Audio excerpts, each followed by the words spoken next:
Hello everyone and welcome to my presentation on Singapore, analyzed through McCann's framework of country analysis. Singapore is a small, prosperous city-state in Southeast Asia, as we all know, known for its strategic location, strong economy, and efficient governance. With a population of about 5.6 million people, Singapore has transformed from a developing nation in the 1960s to one of the world's leading financial and trade hubs today. In this presentation, I will apply McCann's framework of country analysis, focusing on how Singapore's economy aligns with the key models such as liberal market economy, coordinated market economy, and controlled economy. I will also explore the historical shifts that have shaped Singapore's economy, analyze the role of policies and institutions, and discuss the challenges and future prospects the country faces. Moving on, we have McCann's framework overview. McCann's framework identifies three distinct types of economies. The first one is the liberal market economy, also known as LME, the coordinated market economy, also known as CME, and the controlled economy. So let's briefly look at each.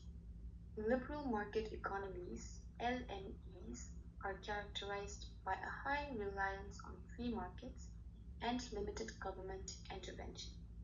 Countries like the United States and Australia fit this model, according to Hall 2015. Businesses compete freely, the labor market is flexible with wages and working conditions primarily determined by market forces. Coordinated market economies, CMEs, such as Germany and Sweden, rely more on cooperation between businesses, labor unions, and the government. There is a higher level of regulation and firms coordinate through networks and alliances. Social welfare systems are more robust and labor market policies focus on long-term employment and worker protection. Finally, controlled economies are those where the government has a significant role in planning and directing economic activities. China is a prime example, with state-owned enterprises playing a dominant role, and economic policies are often aligned with the government's strategic priorities. Each economy type offers different advantages, but they also face unique challenges. Now, let's examine where Singapore fits within this framework. Now, let's look at Singapore's economic model. Singapore doesn't fit neatly into any one category in McCann's framework. Instead, it operates as a hybrid economy that combines elements of all three models. Firstly, Singapore shows LME characteristics through its open and competitive economy. It is highly integrated into the global market with strong financial services and a reputation as a business-friendly hub. Foreign investments flow freely, and the country consistently ranks high in ease of doing businesses. At the same time, Singapore reflects many CME traits. For example, state-owned enterprises such as Temasek Holdings and GIC play active role in managing public wealth and driving economic development. The government also collaborates closely with businesses to identify strategic sectors such as biomedical research and green technology. Finally, Singapore has few aspects of a controlled economy due to the significant influence of the government. Industrial policies are carefully planned, and many key sectors such as housing, transportation, and healthcare are under strong regulatory oversight. This combination of market freedom and state intervention makes Singapore's economic model quite unique. Let us have a look at the historical shifts in Singapore's economy. Now, Singapore's economic evolution can be divided into several key phases. In the 1960s and 1970s, after gaining independence from Malaysia, Singapore focused on export-led industrialization.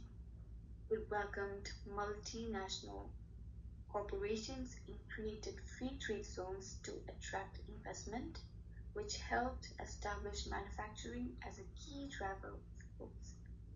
By the 1980s and 1990s, Singapore shifted towards financial services and developed its infrastructure to become a regional hub of trade and finance.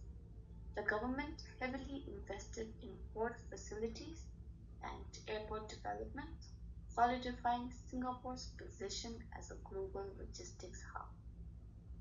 From the 2000s onwards, Singapore has emphasized becoming a leader in digital transformation. The government introduced Smart Nation initiatives focusing on areas such as artificial intelligence, fintech, and data analytics. Additionally, the economy is diversifying towards sustainability, targeting clean energy, environmental solutions, and sustainable finance. Next up is impact of economic policies and institutions.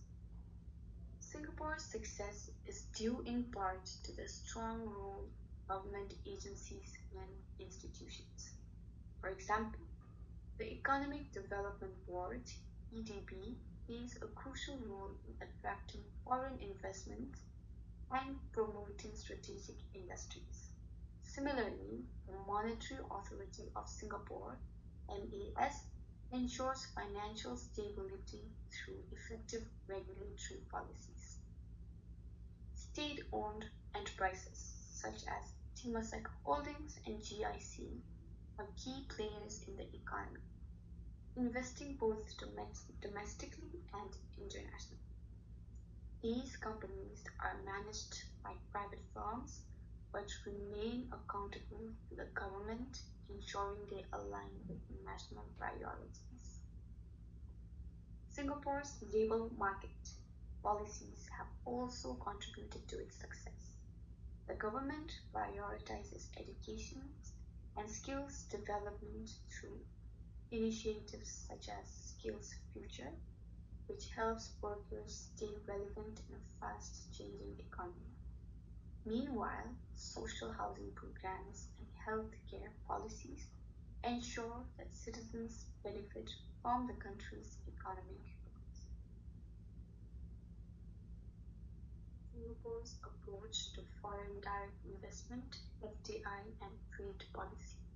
So the role of FDI in Singapore is that it actively encourages foreign direct investment, FDI, to fuel its economy.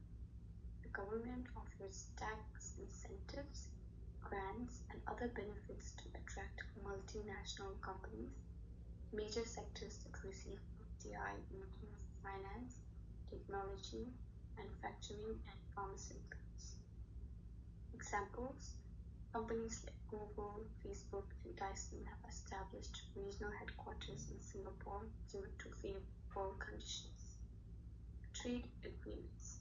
Singapore is committed to free trade and has signed numerous trade agreements, including with the European Union, China, and Asian countries.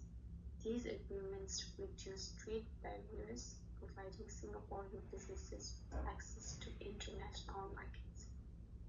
Free Trade Zones (FTZs). Singapore's strategic use of FTZs allows companies to import and re-export goods with minimal custom duties.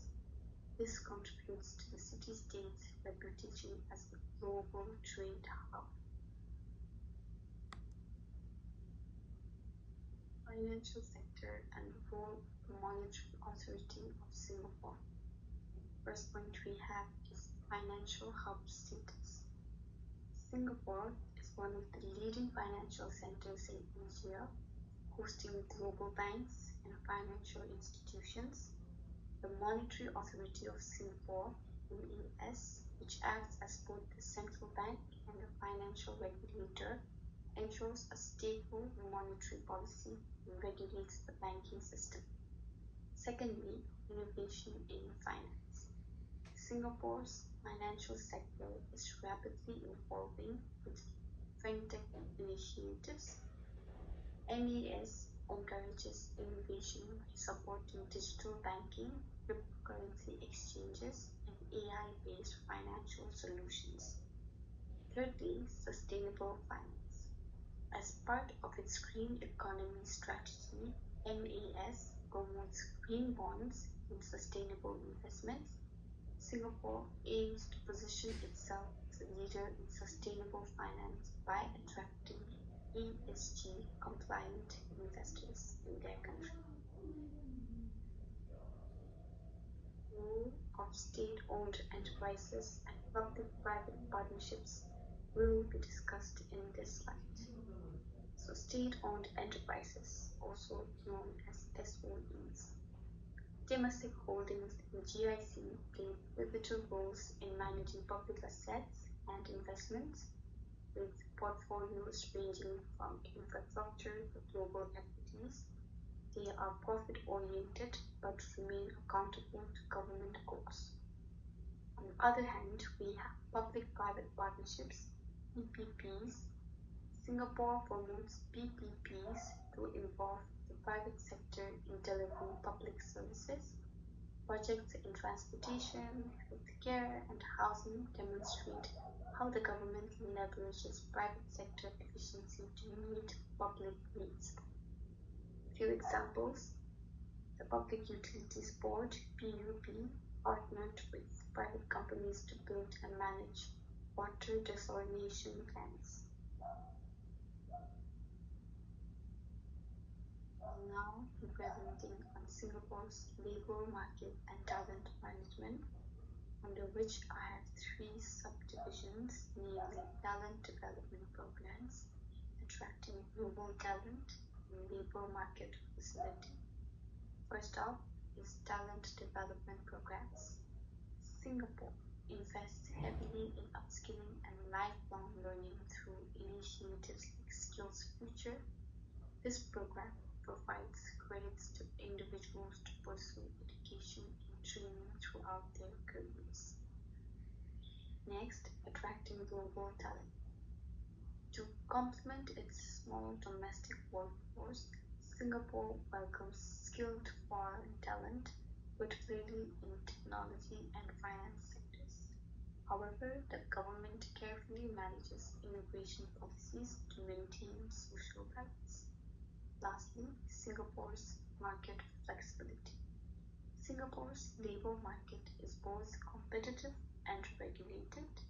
The tripartite model involving the government, employers, and trade unions ensures fair labour practices while maintaining flexibility for businesses. We're almost nearing the end of the presentation. So to wind it up, we have the last subtopic, that is challenges and future prospects. So, despite its achievements, Singapore faces several challenges like all others. So it is not a smooth sailing boat that we all should have in mind. So there ought to be several challenges. One pressing issue is its aging population, which could lead to labor shortages and increased healthcare costs. So to address this, the government is encouraging active aging and raising retirement ages. Another challenge is need for sustainability. As a small island nation, Singapore is vulnerable to climate change. The government is investing in green technologies and promoting sustainable practices to achieve carbon neutrality by 2050. So that is the goal as of now. Finally, economic diversification remains a priority. So, as global competition intensifies, Singapore must continue to innovate and invest in new industries such as digital healthcare and environmental solutions to remain competitive. Looking ahead, Singapore's Smart Nation initiative and focus on AI-driven innovation will be crucial in maintaining its position as a global leader in technology and finance. So, to sum up everything that I've presented thus far, I will have to say in conclusion. So, in conclusion, Singapore's economic model defies simple classification under McGann's framework. It combines the competitive aspects of a liberal market economy, LME, with the collaborative features of a coordinated market economy, CME, and adds elements of a controlled economy through strategic government intervention. Singapore's ability to adapt to changing global conditions, combined with strong institutions and forward-looking policies, has been key to its economic successes. However, challenges are bound to come. Challenges such as aging population, sustainability, and economic diversification will require continued innovation and strategic planning. Singapore's unique blend of market freedom and state intervention, however, offers valuable lessons for the countries seeking to balance economic growth with social stability. So we have come to the end of our presentation. I hope this was an enlightening one, and I had so much fun in making this presentation. Thank you. And not to forget, these are a few of the references that I've used, which has aided me in bringing this presentation to life. They have also been included in the transcript.